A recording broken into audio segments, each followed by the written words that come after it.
안 그래도 우리는 연료만 달라. 트럼프 대통령은 아니다. 미국 필리조선소에서 만들어라 하고 봤더니 필리조선소에 만들 시설도 없고.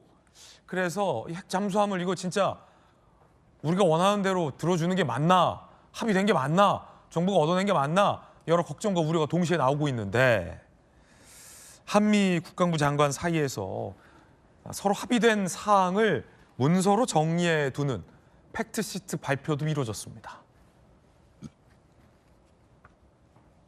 관세, 안보, 합의사항 등등 이 문서화한 걸 팩트시트라고 부르거든요. 말 그대로 이 합의된 팩트들만 문서에 작성해 놓는 건데 합의문과는 또 성격이 다르긴 합니다만 합의문으로 가기 위한 뭐 중간 과정이라고 보면 되죠.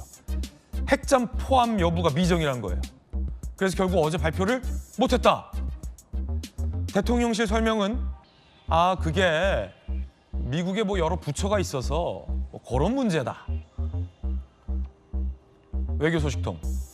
우리가 원하는 건 연료 공급인데 미국은 원하지 않을 수 있다. 이런 얘기도 나옵니다.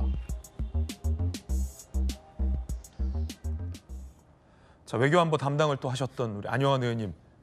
이거 핵잠수와 관련해서 사실은 디테일이 중요하잖아요. 네. 뭐 잘해봅시다. 이건 합의라고 할 수 없잖아요. 근데 디테일과 관련해서 한국에서 만드냐 미국에서 만드느냐도 사실은 천지 차이거든요. 그럼요. 근데 팩트시트에서도 지금 안 들어갈 수 있다 뭐 이런 얘기 우려 나오는 건데 이거 어떻게 되는 겁니까? 일단 이제 팩트시트는 협정을 맺기 전에 전후 상황을 설명한 설명서로 생각하시면 설명서다. 되겠습니다. 설명서인데 이제 구체적으로 쓰는 거죠. 근데 저는 지금 이제 보도대로라고 한다면은 핵 잠수함 건설 문제, 우리가 만드는 문제에 대해서 미국 측이 확답을 못 짓기 때문에 사인을 못 하고 있다, 나오지 않고 있다. 네네. 이거 아니겠습니까? 저는 충분히 이해는 갑니다. 왜냐하면은 지금 이제 국방부 장관, 저는 아까 지금 그 화면에 외교 소식통과 대통령실 이야기가 나왔는데 대통령실 이야기가 맞다고 봅니다.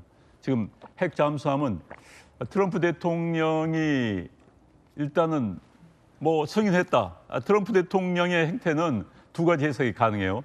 굉장히 즉흥적인데 또 굉장히 계산적이다는 두 가지 반응이 다 가능합니다만은 지금 핵 잠수함을 우리에게 승인을 해주려면은 기본적으로 핵 재처리 문제가 해결이 돼야 됩니다. 그런데 핵 재처리 문제는 에너지부 장관의 승인이 있어야 되는 거예요. 그런데 지금 현재 에너지부 차원에서는 이게 깊은 고려가 없었던 것 같습니다. 에너지부에서는 기본적으로 우리나라에서 핵 재처리가 가능하도록 주장해왔지만 그동안 미국 에너지부가 계속 반대를 해왔거든요. 그런데 이제 이번에 한미 정상회담을 통해서 이게 해결될 기미를 보이는데 아직까지 미국 에너지부 차원에서 명백한 그 라인, 그러니까 설명이랄까요, 해결안이 나오지 않았다. 미국 관료들이 생각보다 우리가 생각보다 늦습니다. 생각보다. 그렇기 때문에 우리 정부에서는 이번에 한미 정상회담에 가장 중요한 소득 중에 하나가 핵 잠수함 문제를 해결했다는 것이기 때문에 꼭 넣고 싶었겠지요. 그렇지만 그게 지금 어려운 상황이고요. 네. 그다음에 이제 그 우리나라에서 만들어야 되는데 미국 하나의 필리 조선소에 만들겠다는 것, 그건 굉장히 차원이 다른 문제입니다. 쉽게 만들 수가 없어요. 미국은 지금 제조 기반이 다 붕괴가 됐습니다. 거기서 만들려면은 트럼프 대통령의 의도대로 거기서 만들려면은 다시 항만부도 다시 만들어야 되죠. 근로자를 다시 교육시켜야 되죠. 아주 일이 많습니다. 그렇기 때문에 그건 굉장히 어려울 거고 그에 관한 구체적인 이야기도 정리가 아직 안 됐기 때문에 지금 이번에 팩트시트에 포함이 안 될 가능성이 저는 매우 높다고 보여집니다. 아니 그러면은 뭐 성과는 성과인데 아직 합의될 게 한참 많다라는 거고 국내에서 핵잠수함을 건조해야 빨리 우리가 얻을 수 있지 미국에서 건조하게 된다면 사실상 미국산 핵잠수함을 수입하는 거냐라는 차원의 논란도 가능해져서 완전히 다른 얘기가 됩니다. 완전히 다른 얘기가 됩니다. 그 내용도 한번 정리해봤습니다. 일단 첫 번째는 양국 간의 한국의 이 핵잠수함 건조 승인 여부가 클리어해야 되고요. 이 두 번째는 어디서 만드냐는 겁니다. 트럼프 대통령은 필리조선소에서 건조할 것. 만약에 필리조선소에서 건조하게 되면 방산업체로 지정해야 돼요. 그러면 한화가 인수했는데 경영권에 제한을 받게 됩니다. 미국 측 핵잠 규모 설계 기술 간섭 가능해지고 미국산을 수입하는 형식이라 비용이 엄청나게 추가됩니다. 시간도 엄청나게 오래 걸립니다. 핵 잠수함을 만들 설비가 없어요. 사람도 없고. 우리 정부가 요구했던 건 핵 연료 공급에 대한 승인 여부인데 완전히 다른 얘기가 되고 있다라는 겁니다. 자, 미국의 전쟁부 장관이죠. 헤그세스도 이렇게 얘기했는데 디테일은 내 소관이 아니다라고 말이죠. We're going to work closely with the Department of State and the Department of Energy to fulfill President Trump's commitment in a deliberate manner. And then as far as the details of approval, that's a little bit outside my lane. 곤란한 질문 피해간 거거든요. 미국에서 만드냐 한국에서 만드냐 이런 질문들도 나왔는데 내 소관을 벗어난다. 트럼프 대통령은 이미 미국에서 만들어라라고 얘기를 한 상황. 정익준 변호사님, 이 좀 뭔가 좀 이렇게 한미 협상을 할 때 정부가 정말 애쓰고 있잖아요. 근데 좀 최종까지 잘 얘기하고 합의된 걸 우리 국민들에게 좀 설명해주는 방식도 필요할 것 같아요. 당장 핵잠수함 뭐 도입할 수 있는 것처럼 생각하는 국민들도 상당히 많을 텐데 뜯어보니까 좀 아니네요. 이게 이제 잠수함이 두 종류가 있거든요. 첫 번째는 디젤 잠수함이 있고요. 두 번째는 핵 잠수함이 있는데 디젤 잠수함하고 핵 잠수함은 비교 자체가 불가능합니다. 그래서 1982년에 아르헨티나하고 영국하고 포틀랜드 전쟁이 있지 않았습니까? 네. 그런데 영국에서 그때는 핵 잠수함도 있었고 디젤 잠수함도 있었어요. 그런데 디젤 잠수함은 아무런 쓸모가 없었어요. 그래서 그 포틀랜드 전쟁이 있고 난 다음에 영국에서는 아예 디젤 잠수함 자체를 그냥 다 폐기해버렸어요. 그 정도로 굉장히 위협적이고 중요한 그 무기가 그게 핵 잠수함인데 그렇기 때문에 이게 미국에서도 굉장히 민감하게 다루는 그러한 군사 무기거든요. 네. 그러니까 핵잠수함은 영국한테도 미국이 공유하지 않고 그런데 이 핵잠수함이 우리나라 입장에선 북한하고 대치하고 있는 상황이기 때문에 YS-1의 대한민국 국방의 수건이었단 말이에요. 그래서 이거를 트럼프 대통령이 준다라고 하니까 아마 핵잠수함이 도입된 것으로 확실하게 이제 정리가 되면 이재명 대통령의 업적 중에 최고의 업적 중에 하나로 평가받을 수 있지 않을까 이렇게 전문가들은 다 이야기하고 네. 그다음에 핵잠수함 만드는 게 핵잠수함 한 대가 3조가 넘어간대요. 한 3조에서 4조 정도 되니까 한 대여섯 척만 만들어도 이게 20조가 넘어가니까 단군일의 최대 국방 사업, 무기 사업이 될 것이다라고 보여지는데 그런데 그래가지고 이게 딱 발표가 됐을 때 저도 깜짝 놀라고 이게 에이펙에 큰 효과인가 이런 생각을 했었는데 지금은 어떤 느낌이 드냐면 이 정도 프로젝트라고 하면은 한국은 물론이고 미국에서도 굉장히 세밀하게 딱 따져가지고 이걸 한국에 준다라고 하면 어떤 방식으로 준다 이런 것들이 다 이렇게 절차대로 그 다음에 중요한 그 실무자들 협의 거쳐가지고 대통령이 이야기를 해야 되는데 제 느낌으로는 트럼프가 한국 와가지고 한국이 뭐 3,500억 달러 주고 뭐 주고 한다라고 하니까 뭐 왕관 주고 뭐 주고 한다라고 하니까 트럼프가 기분이 좋아가지고 그냥 실수로 이야기한 거 아닌가 그런 느낌까지 드는 거 아니겠습니까? 대통령이 저렇게 말씀하셨는데 어떻게 국방부 장관이 전쟁부 장관이 세부적인 건 난 모르겠다 어떻게 이렇게 이야기할 수가 있겠는가? 그런데 어쨌든 중요한 거는 어찌 됐든지 간에 트럼프 대통령이 미국의 대통령이 한국에다가 이걸 허용하겠다라고 했으니까 그러니까 이런 부분들에 대해서 세부적인 그런 합의 같은 것들 잘 거쳐가지고 대한민국 국익에 제일 부합하는 그런 핵잠수함을 우리가 얻어야 된다 그 생각하고요. 그 다음에 우리나라 아마 그 국방부나 이제 그 우리나라 이제 합참이나 이런 쪽에서는 미국에서 수입하는 한이 있더라도 핵잠수함이 있어야 된다라고 생각은 할 건데 이왕이면은 우리나라에서 만들고 그래야지 우리나라가 비용도 더 절감하고 기술도 얻고 시간도 더 빠를 테니까 그런 부분들 좀 잘 적극적으로 협상에 임해야 된다 그 생각됩니다. 예, 왜 대통령께서 공개되는 모두 발언에서 불쑥 지난번에도 얘기했듯이 핵잠수함을 승인해주면 안 되냐라는 얘기를 꺼냈을까? 비공개 정상들 간의 회담에 정식 의제가 아닌 모두 발언에서 처음 그 말씀을 꺼내셨을까라는 생각과 관련해서도 사실은 많은 외교 전문가들 사이에서 다양한 의견과 우려가 있는데 우리 정부가 좀 지혜롭게 끝까지 잘 협상을 하길 촉구합니다. 그런가 하면 관세 문제를 두고도 막바지 진통이 있다라는 얘기도 나옵니다. 관세 안보 합의사항 팩트시트 대미 투자 양해각서 MOU 어제 발표하려다 연기. 대통령실 관세 분야 마지막 이견 조율 중인 걸로 알고 있다. 우리 당국자의 문자 메시지가 포착됐는데 김정관 산자부 장관 자동차세 관세 법안이 제출되는 달에 1일로 소급 발표 협의 관세 인하 시기와 관련해서 우리가 제안한 날짜 대신에 8월 7일 소급 적용을 일본처럼 제안했지만 그게 잘 안 먹힌 거 아니냐라는 게 추정되고 있습니다. 일본은 저렇게 소급 적용을 받는데 미국 측과의 디테일한 관세 소급 분야와 관련해서 이견이 있는 거 아니냐라는 추정도 나오고 있습니다. 굉장히 중요한 게 현대자동차가 계속 그동안 관세를 엄청 얻어맞으면서 손해를 보고 있었는데 소급 일자를 언제로부터 하느냐에 따라서 국내 기업이 막대한 손실을 입느냐 아니면 소급 적용받고 다시 시작할 수 있느냐에 굉장히 디테일한 문제인데 이런 굉장히 중요한 부분도 아직 미국과 구체적으로 협상이 안 된 것 같아요. 그러니까 트럼프 시대 뉴 노멀이라고 하는 것이 양국 정상 간의 합의가 이루어져도 합의문이 발표되지 않는 것. 네. 그건 뭐 우리나라뿐만 아닌 것 같아요. 그래서 이제 팩트시트가 굉장히 중요한 건데 구체적으로 한 5페이지 안팎의 어떤 뭐 협상문이라고 해야 될까요? 그게 이제 구체화되어야 한다는 것이죠.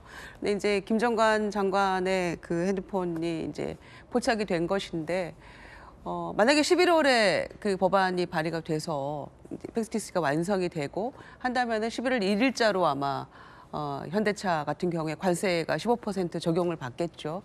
그래서 그런 아주 구체적인 부분, 이 디테일한 부분에 대해서 마지막까지 지금 조율이 되고 있는 게 아닌가 그런 생각이고요. 아까 핵 잠수함 문제도 마찬가지고 원자력 협정에서 군사적 목적에 제한한다 이렇게 되어 있기 때문에 그 부분에 대한 협정 개정도 필요한 거 아닌가가 이제 동시에 안보 협정하고 관세 협정 둘 다 세부적인 부분들이 지금 조율되고 있는 게 아닌가 이런 생각이 드는데요. 기왕의 관세 협상이 아주 어려운 가운데 정말 극적으로 타결이 된 그런 상황이니까 네네. 이런 부분들 굉장히 중요하죠. 날짜 소급 적용이 되느냐 안 되느냐에 따라서 뭐 수조 원이 왔다 갔다 할 수 있는 그런 상황이니까 마지막까지 우리가 방심해서는 안 된다. 협상문을 완성해 놓고도 또 말이 달라지는 게 트럼프 시대에 우리가 여기저기서 볼 수 있는 그런 장면들이잖아요. 그래서 이 부분 마지막까지 터프 니고시에이터가 좀 잘해줬으면 좋겠다. 김정관 장관 힘내주길 바랍니다. 네, 왜냐하면 미일 간에는 벌써 합의문 발표까지 다 했거든요. 실루엣만 봐도 알겠네요. 김정은입니다. 김정은이 우리보다 먼저 핵 잠수함을 공개했습니다. 함께 보시죠. 김정은 한국의 핵잠 개발 계획 반드시 대응해야 할 위협이다. 한국의 핵무장화 강력히 추진 8,700톤급 핵잠 건조 현장을 최초 공개했습니다. 함께 보시죠. 자, 일단 거대하긴 합니다. 그리고 앞에 동그랗게 뿅뿅뿅뿅 돼 있는 데가 이제 어뢰 내지 어뢰가 발사되는 곳이고요. 아마 이 잠수함의 상당 부분을 보면 미사일이 발사되는, 그러니까 잠수함 발사 미사일이 발사되는 장치도 좀 있을 겁니다. SLBM 발사관이 10개가 들어가 있죠. 어뢰와 SLBM 8,700톤급으로 주장하고 있는데 크기로 보면 그 정도 되긴 합니다만 성능은 좀 한번 검증을 해봐야 될 것 같긴 합니다. 북한 전문가인 또 김무식 교수님 네. 어떻게 분석하십니까? 사실 뭐 최근에 우리 한미 정상회담을 통해서 우리 대한민국이 미국과 협력해서 핵 추진 잠수함을 하기로 지금 진전이 되고 있잖아요. 그걸 북한 김정은이 계속 비난해 왔습니다. 그러면서 이번에 공개한 것이어서 우리는 핵 추진 잠수함, 그러니까 잠수함의 동력, 추진 동력을 원자로에서 한다는 것인데 핵무기를 배치하는 건 절대 아니에요. 근데 지금 김정은이 이번에 공개한 것은 거기서 더 나가서 네. 핵 추진 잠수함뿐만 아니라 SLBM은 잠수함에서 발사하는 탄도미사일, 핵 추진 탄도미사일이잖아요. 핵 미사일이란 말이에요. 그래서 SLBM까지 장착 가능한 핵 무력, 핵 무기 잠수함을 만들었다는 것은 굉장히 우리들한테는 위협적이고요. 실제 성능이 어떤지 모르겠습니다만 김정은이 우리 대한민국의 핵 추진 잠수함에 놀란 나머지 굉장히 지금 스케줄을 빨리 당긴 것 같습니다. 이건 어디서 나온 거냐면 2021년 1월 달에 8차 당대회를 통해 가지고 북한이 국방력 발전 5대 가업이라는 걸 선정을 해요. 그 5개를 5년 동안 다 달성하겠다 하고 있는데 극초음속 미사일이라든지 초대형 핵탄두라든지 그다음에 수중에서 발사하는 미사일이라든지 그중에 2개가 남아있는 게 정찰 위성하고 이 핵잠수함입니다. 아, 차례차례 하고 있군요. 차례차례 하고 있고 이걸 사실은 제일 어려운 단계의 무기 체계입니다. 그래서 정찰 위성은 몇 번 시도했지만 실패했고 핵잠수함은 소련, 그러니까 러시아의 도움 없이는 자기들 자력 개발이 안 돼요. 그걸 최근에 했다는 것은 제가 볼 때 내년이 이제 5년에 하는 거니까 2026년 1월 달에 이제 9차 당대회를 합니다. 그 9차 당대회 때까지 5년 전에 했던 8차 당대회 5대 가업을 성과를 내야 돼요. 그러면서 좀 굉장히 조급하게 서두른다는 것이 있고 또 하나 중요한 것은 러시아의 도움이 없으면 이게 불가능하다는 겁니다. 그러면 러시아가 유엔 안보리 상임이사 자리에 있으면서 저렇게 군비 증강에 그 북한 같은 이런 유엔 제재를 받고 있는 국가한테 저렇게 무차별하게 군비를 확산해서 되겠습니까? 저는 우리 당국이 저런 부분에 대해서는 북한을 비난할 뿐만 아니라 러시아에 대해서 강력히 항의를 해야 됩니다. 그렇지 않고 저게 어떻게 핵잠수함을 만듭니까? 우리는 핵추진 잠수함은 NPT 체제 안에서 만드는 겁니다. 그러나 저 핵무기를 발사할 수 있는 핵잠수함은요. NPT 벗어난 저건 완전히 핵 도발이에요.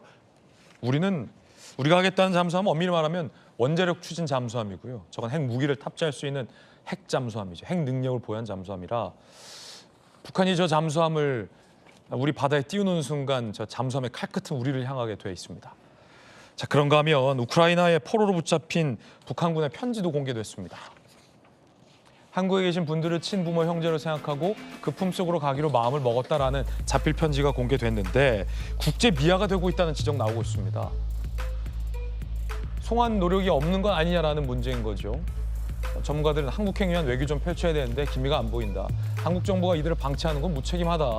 지난 1월에 한국 기송 의사를 밝혔지만 1년째 지지부진하다라는 얘기가 나오고 있습니다. 박정 의원님 좀 어떻게 보십니까? 네, 저거는 가장 여러 단계가 있는데요. 가장 중요한 건 우크라이나가 강제 송환에 대한 것들을 인정을 해야 돼요. 그렇죠. 그래서 그 부분에서 막혀 있는 거지 정부가 추진 안 하고 있는 건 아니고 특히나 제3국으로 왔다가 우리 정부가 자국의 동포로 지금 볼 수 있는 거 아니에요? 자국의 국민으로 해서 받아들이겠다는 것들을 지금 추진하고 있다. 그래서 저희는 늘 이런 것들에 대해서 전형적인 자세로 한국 정부가 가고 있습니다. 네, 양태현 변호사 법률적으로 헌법적으로 우크라이나 붙잡힌 북한 병사들도 우리 국민이죠? 그렇죠. 이제 헌법 3조에 의해서 당연히 이제 한반도에 있는 북한에 있는 국민들도 우리 국민이 맞고요. 사실 그러니까 저런 부분을 해결하는 게 전 진정한 북한 인권 문제를 해결하는 거로 봅니다. 그러니까 우리 정부가 이제 뭐 북한과의 대화, 북한과의 평화 프로세스도 계속 해야 되지만 한편으로는 저런 이제 북한 주민들에 대한 인권에도 좀 소홀하지 않아야 한다는 생각을 해서 특히 이제